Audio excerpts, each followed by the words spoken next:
تو उसके बाद सफ़ा नंबर 30 पर हमने हर्फ से की बनावट बतानी है।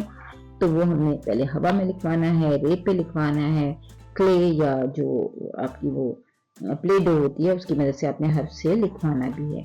इससे बच्चों के उंगलियों के उछलात बहुत बेहतर होंगे। तो आप बताइए कि पेंसिल को नुक्ते आगाज़ पर रखिए और तीर के निशान के साथ साथ लिखिए और ऊपर 3 नुक्ते लगाइए। ये है से। बच्चों को इनका जरूर फर्क बताइए कि टे पर 2 नुक्ते हैं, टे पर एक अलामत है और से पर 3 नुक्ते हैं। ये देखने में एक जैसी हैं लेकिन ये फर्क है।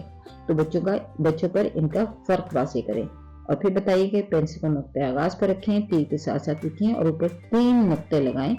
ये है से। इस तरह बच्चे जितनी दफ़ा से लिखें उतनी दफ़ा ये बोलें, ताकि उनके बोलने से भी और उनके लिखने से भी, ट्रेस करने से भी उनके ब्रेन में हर से की जो बनावट है वो बहुत, आप कह लीजिए कि गहरी अपनी पहचान बना सके। तो इससे बच्चे हर से को लिखना सीख।